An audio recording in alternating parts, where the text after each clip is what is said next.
Nicole Monahan is our guest today. As I mentioned, she's come with her violin. She and her family have been members of Temple Hillsborough for nearly 20 years.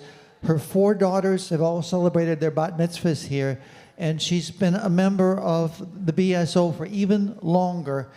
She's titled her talk, "Oh, the Places I've Been with My Violin." Nicole. Thank you. Thank you so much.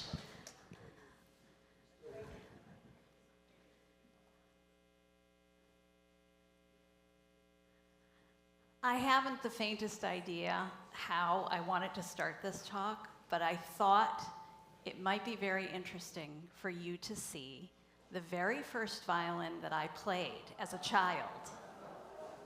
This is a 32nd size, very, very, very tiny. I began playing when I was just before I turned 3. I had an older brother and sister who played the violin, and my mother then taught the violin. She didn't teach me because I think she would have murdered me. But I don't know anything else. Unfortunately for my children, when they ask me for help on various things that they're learning in school or in college, I can look at them and say, I'm terribly sorry. You know, I went to Juilliard. I know nothing.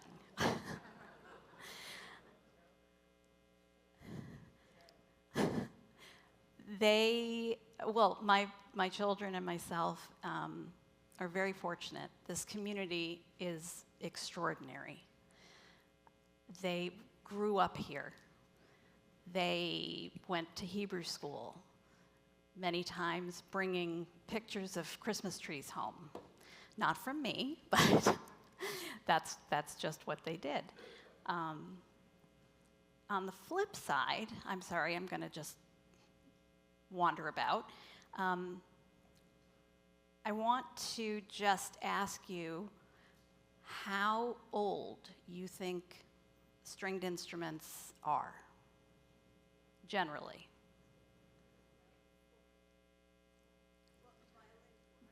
400 years. Okay, good. Go ahead. Okay. Anybody else? Nice. Okay. The violin that I play on, I'm very, very fortunate that my parents were able to purchase it in the early 80s for me. And this violin was made in 1661. And unusually, it is incredibly stable. It doesn't have many seams that come open. That's very common because the instrument, it's living and breathing artwork. So when you have dramatic weather changes, the instrument itself changes. And sometimes the seams can become unglued, and you have to take it and have it glued, and they use a clamp until it dries. I've had that not happen very often, which is quite unusual for something so old. I even left it once in the car overnight. I had very young children at this point, so you can imagine the fog, the brain fog. But luckily, nothing happened to it, which, again, I thank my lucky stars. I wish I could tell you the story of this instrument. I don't know it. I'm merely lucky enough to continue the story and to hopefully hand it to somebody with great talent and love for music at some point. There is a marvelous book that I want to recommend. It's called My Antonietta by John Hersey, and it's fiction, But what it does tell you is it gives you a history and stories of when, someone in the early 1700s received the instrument and performed with it, and then who it went to after that. It is incredibly fascinating, because how often do you in life are you entrusted with living, breathing artwork? It's incredibly rare, and I'm just really, really grateful.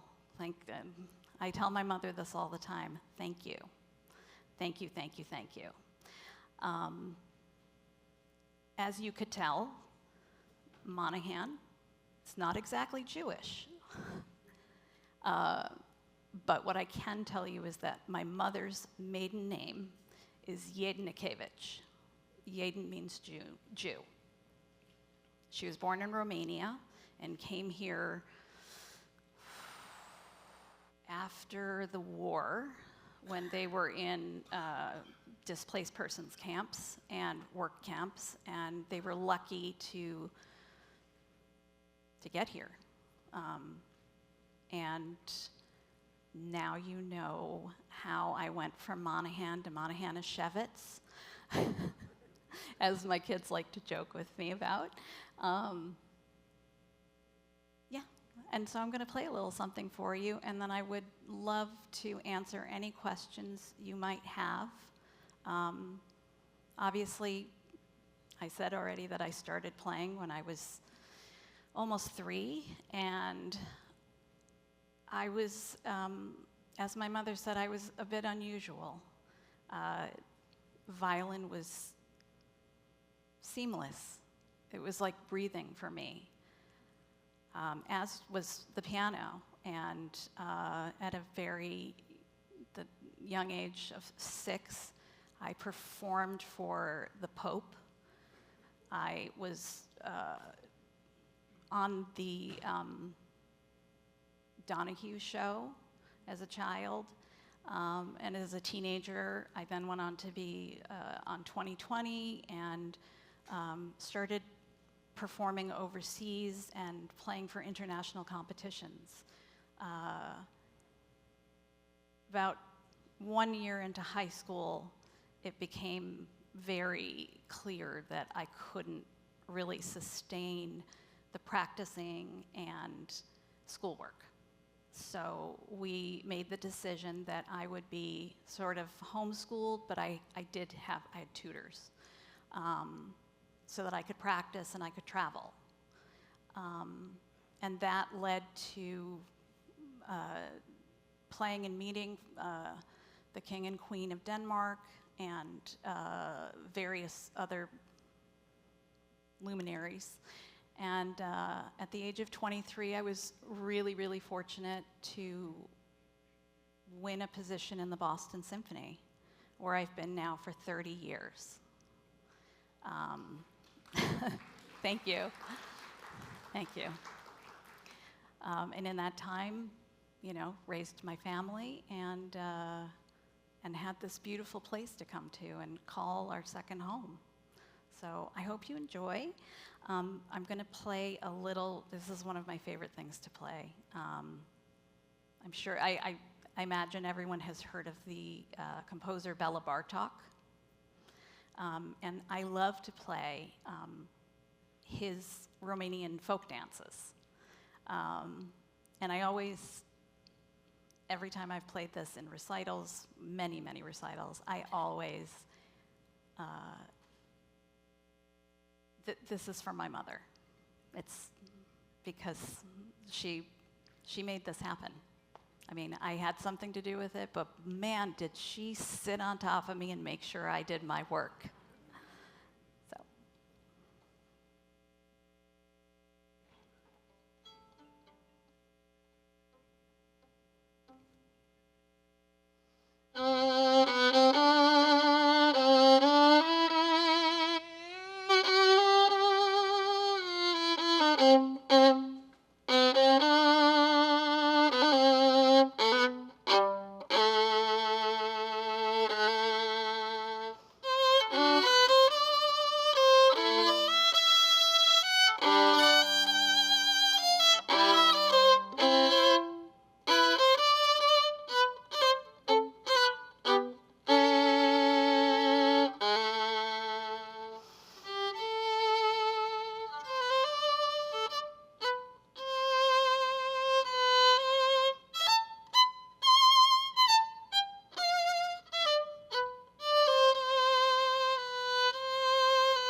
you. Thank you.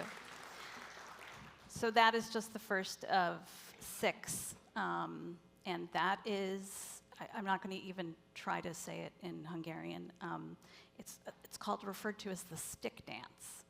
I'm going to play the second one, which is referred to as the sash dance.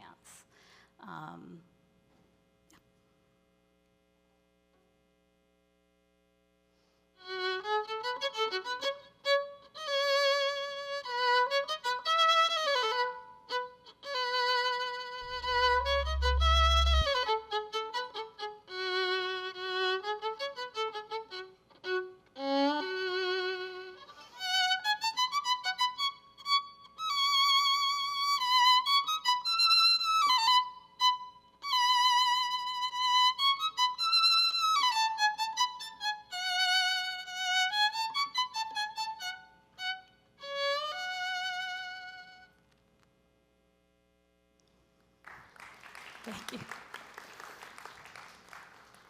Yes.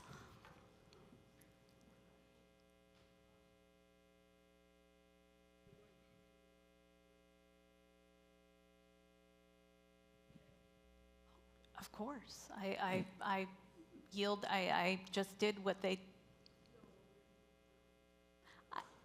You.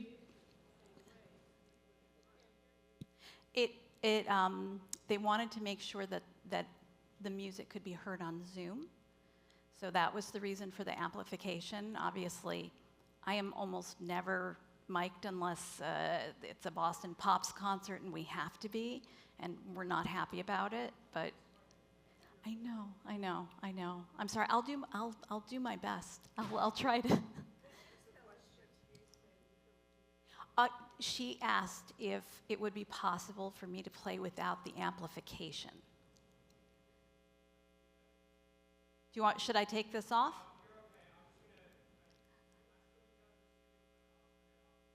Okay.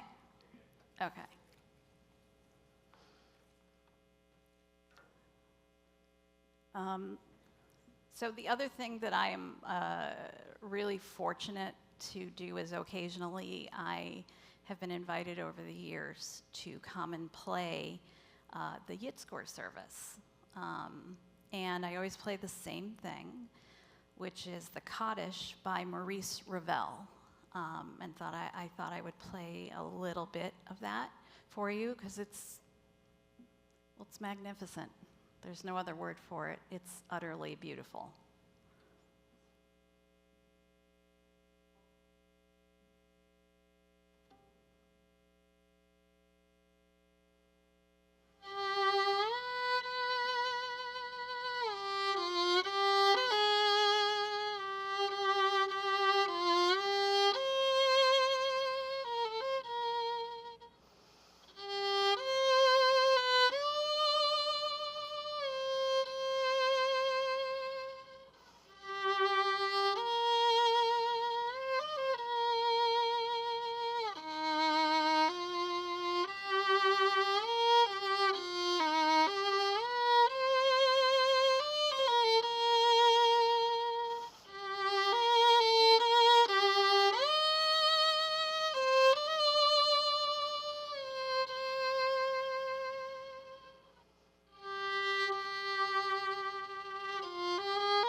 Yes.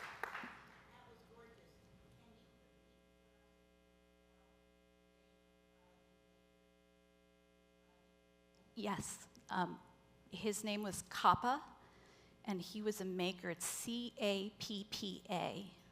And he worked in Nicola Amati's shop. He was one of his, say, apprentices. So the instrument, and when an instrument is made, they often, inside the F holes on the bottom of the instrument, they will adhere a piece of paper that has the name and the province and the date on it. Many times they are, what's the word I should use, incorrect. And so this instrument says that it's an Amati, but it's not. There are certain telltale signs that I don't know, but a violin dealer, someone who deals with instruments in its entirety, not playing them, but caring for them and making them perhaps, they were able to say, you know, this spot here and this spot here on the back, those are not Amati's normal markings on wood. And so it was then, we found out that really the certain, the way that they cut the edges were all product of Kappa.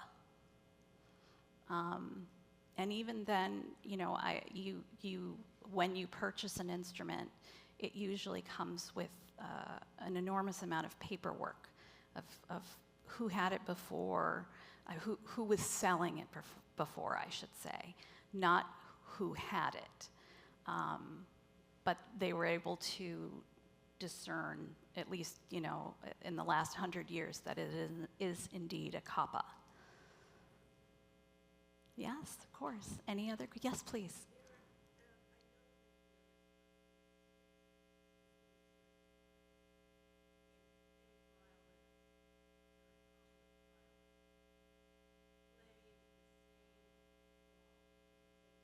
Mm-hmm. Mm-hmm. Yeah. Great question. Oh, okay. So she asked if there was a violinist, an accomplished violinist, and there were 3 good instruments. Could you tell them apart? Oh, if it was excellent or not. Well, first, it's very personal. It has a lot to do with your sound production. Are you, you have a lot of people can't, or, you know, that is innate talent that you're sort of born with. And it's different for everybody. Can you tell?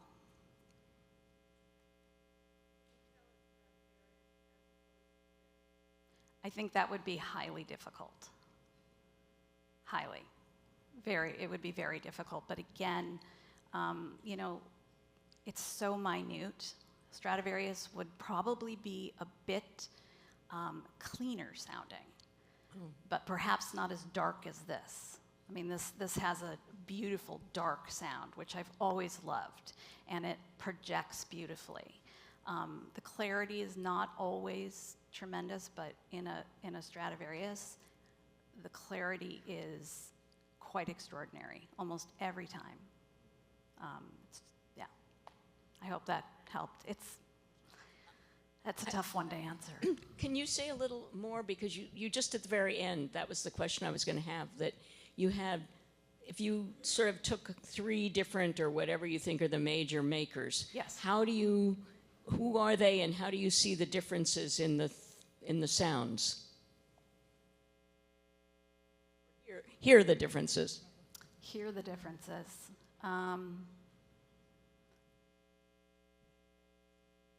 again, that comes down to who is playing it. You know, if you lined up 10 doctors who were all internists, would you be able to tell the difference? And the answer is yes, but they might be quite minute. And it's also very personal. There are many times that, you know, I've had friends or colleagues who have played on this, and they can't make it sound the way that I do. And vice versa. I sometimes take their instruments, it sounds very covered, I can't, it's really hard. So it's like choosing your best friend and being able to, you know, make music with it, and you feel a connection, you know? I mean, besides the dog, this is like the best child, you know? Sorry, I know it's not a direct answer. Yes, please. So I'm just curious about the differences in instruments and all of the different instruments that play in the orchestra. And when you audition for a position in the orchestra, what do they need to know about your instrument particularly? They don't. They don't. They don't. Okay, It's so it's actually, it is anonymous. You play, and the committee is behind a screen because they don't want to know if you're a man, if you're a woman, if whatever. They don't want to know. Yeah, it is. It's great, especially since, you know, women have really only been in the orchestra for maybe 60 years, 70 years. It was all men. So, you know. What fascinates me, though, is that, and back to the instruments, is Yes. that they can vary, and you would hear a difference if it was a solo, but they're in an orchestra together. How does Right. that get regulated? How does that get... It doesn't. You have to rely on your ears. My job when I sit in the section is to you know, play individually very well, know the music, but it's to blend. It's to blend with whomever I'm sitting with, whoever's ahead of me. My job is to really contribute to the collective sound. And the BSO has an extraordinary sound that many orchestras just don't, in my opinion. It's very rich, it's very dark, there's depth to it. And certainly if you are not playing your best, that's, people know, and it's not acceptable. It simply isn't. Has that ever happened? Oh, goodness. Yes, I'm sure. There's no question. I mean, how many times did I show up at work having been up all night with children, or, you know, that's forgivable, but if it continues, it's certainly not. But yeah, it happens. Yes.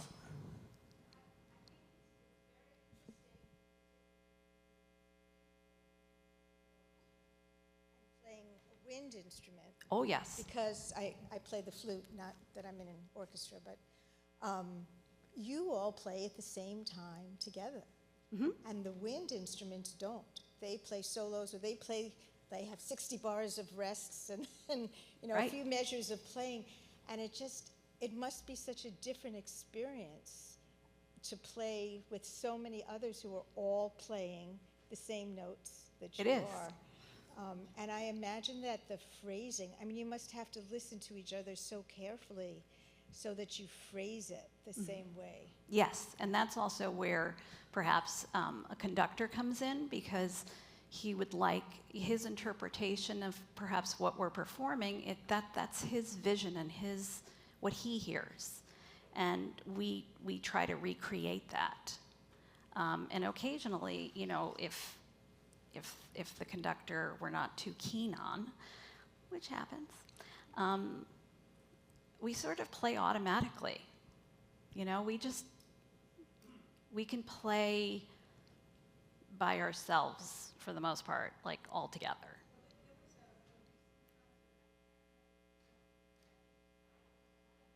Ah, yes, Herbert Blomstedt. Yes. Yes. Conducting like this. Right. with, Right. with one finger. Yeah. And I thought, well, it's the BSO, so you've played this like a zillion times. You don't really need him to give you that much. Correct. Correct. I mean, first of all, he is such an incredible human being, so lovely, and to still be conducting and walking on stage, even if it's gingerly at 97 or 98, we should all be so lucky. But no, we simply play. It's music that's very familiar, and we just do what we need to do. And he's very clear, tells us what he'd like. But no, I probably wouldn't necessarily conduct anymore at 98, but it's not up to me. That's above my pay grade. I'd like to ask another Yes. question. You've been with the BSO for a long time. During that time, am I correct that the orchestra, like many in the country, went from having fixed places in the section to rotating, except for the concertmaster? Yes. Has that changed the way you experience playing in the orchestra? Yes, it actually drew me to the BSO in a certain way, because you didn't just play the first violin. You didn't just sit in the second violin. Each season we swap. So it's a little bit different. You're playing a different part, you're down an octave. It just sort of keeps it a little fresher. And you can imagine, after doing things for 40 years, 50 years, I have colleagues who've been in the orchestra for 50 years, that does help keep it fresh. Thank you very much for being here, and a pleasure for the Temple to have you as a member. Do you have to try out in the orchestra every year? No, thank God. That would be very difficult. No, if you're lucky, if you win the audition, you start working, and there's a probationary period of 1 year. Some orchestras, it's 2 years. And then you are, what's the word? Tenured, thank you. Tenured, and as long as you don't do anything egregious, you're good. And may I ask you, general question? Yes. Are we keeping you from finishing? Finishing, no. Okay, so you're done in terms of playing. I mean, yes, unless you want some like Well, turkey in the straw or something. I thought you were doing 6. I'm not sure you got your 6. Anyway, No. I had 2 quick instrument questions. Number one, that's your gamer. Do you have backup instruments in case something breaks or whatever? Yes. But they're not as special as this one, obviously. Correct. Okay. Second question, does anybody in the BSO have a Stradivarius? Yes. Oh, they do? Yes. No kidding. Yes. The orchestra actually owns quite an extraordinary stable of instruments that they lend to the members, and in particular the young people who perhaps were not as fortunate and didn't have an opportunity to have, it's extremely expensive, like a really like a decent violin is 6 figures, no question. You know, and you know, who has 200 grand laying around? No one. Thank you. Okay. Could you say something about the role of the conductor? It's me. Okay, here I am. Sorry. Can you say something about the role of the conductor, and have you ever experienced differences between the members of the orchestra and the conductor?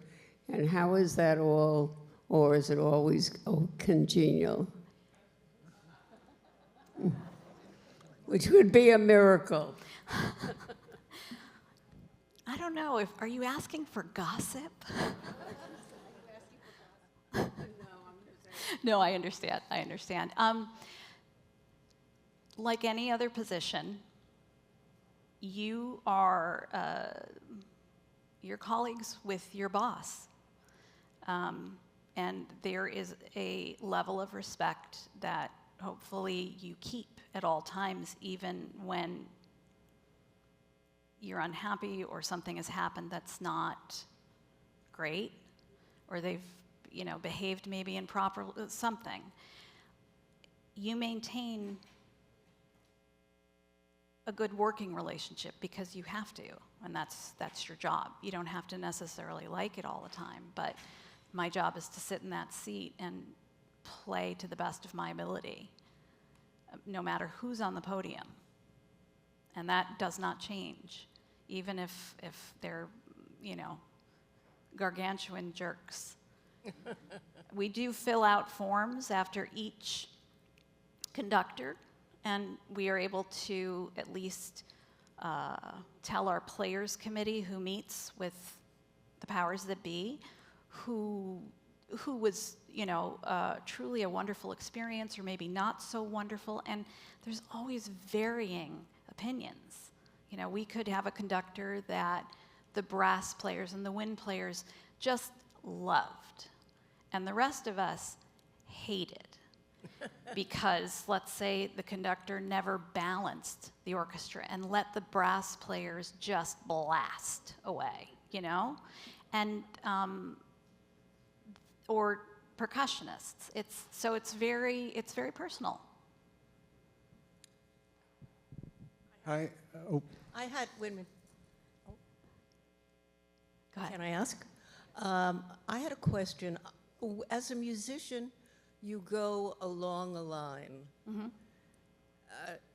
As a conductor, you have to know you're going more this way.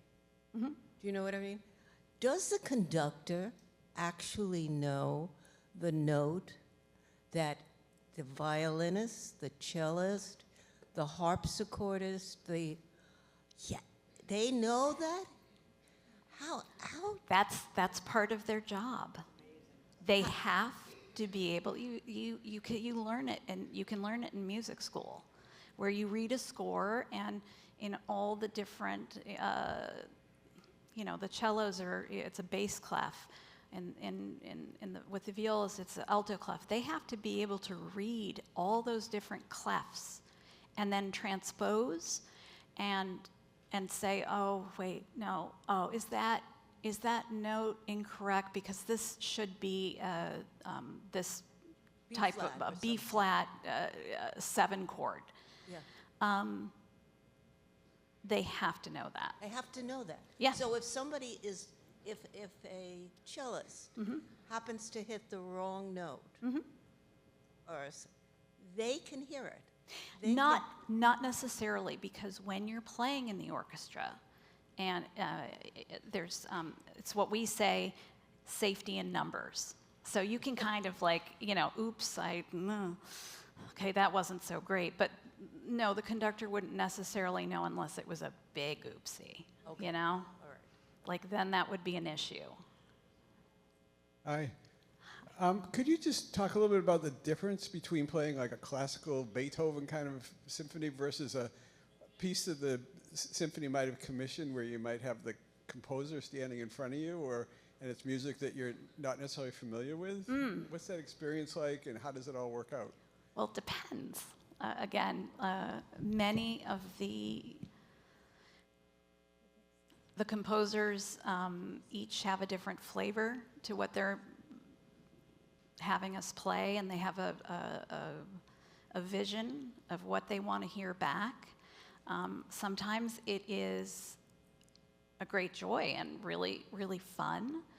And we get to do unusual things with the instrument, or make sounds, noises, even, that we never had before. Playing the classical pieces is like, it's like going home and putting on your comfy. You know it, you're familiar with it, and you are sort of enveloped by it, and it's warm, and it's you feel comfortable with it. It's just part of your DNA. Hang on one second. Thank you. Yes. I'm late, and I apologize, but it's because I was at a rehearsal of the BSO that went over time. It went over time because the violinist I couldn't hear it, kept going to the conductor. Yeah. And they redid it and redid it. Yes. It was beautiful. Yes. Just beautiful. It was an Elgar. Yes. And it was gorgeous, but I had never seen that before. Just a lot of no. Yep. Well, the soloist this week, his name is Frank Peter Zimmermann, and he is tremendous. Always has been, and he is playing Elgar Violin Concerto, which we don't play all that often, and it's very long. It's like 50 minutes, and the solo part with the orchestral part it's difficult, and I think really between that and the Stravinsky that we're doing, the whole program is a little bit unusual in that it's not stuff that we normally play. And usually in a concert, we'll get one piece that is like, you could play it in your sleep. But not this week. So yes, it is. It's beautiful. It is. He's dynamite, and I'm sure that what needed to be done got done. Yes, that's it. It happens. Yes, I was there this morning also and witnessed that, and it was a little disturbing. But then they straightened it out during the third part. Anyway, my question is, do you rehearse beforehand? Because the timing is so precise. Is this the only rehearsal? No. As a whole group? No. No, during a regular schedule for us is Tuesday morning rehearsal, Wednesday morning rehearsal, Wednesday afternoon rehearsal, and then Thursday morning rehearsal, and then we perform Thursday night, Friday afternoon, and Saturday night. So yes, and I mean, besides the rehearsing, we all have to know our parts before we come in on Tuesday morning. So it's really, you're just, it's fine details.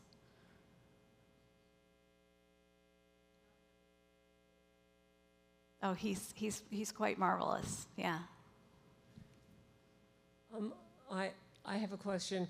I don't intend this to be in the realm of gossip, so I don't know whether that's the right question. But it seems to me that until recently, the BSO did not have a concertmaster. Correct. For a long time, and I'm wondering what happened. The violinist, nobody wanted to try out, or no, what? No. Wow.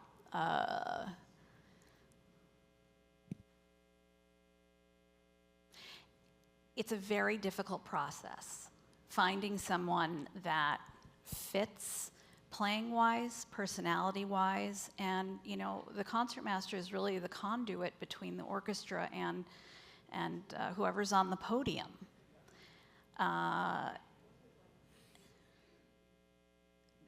Absolutely possible, but that also, COVID really impacted, and right after COVID ended, our concertmaster of Malcolm Lowe retired, and it was rather sudden. So nobody was really, everybody was just trying to get back on their feet, and I think that had something to do with it as well. And it just takes time. Sometimes you have an opening for a couple of years until you find the right people for it. And, you know, we have a wonderful concertmaster now who will be starting, well, he's already started, but he's still commuting back to Los Angeles, where he is the assistant concertmaster there. But he plays beautifully. He's very kind, very soft-spoken, and it's a wonderful fit. Nicole, this has been so wonderful. Thank you so much for coming. My and for pleasure. playing for us. Thank you so much.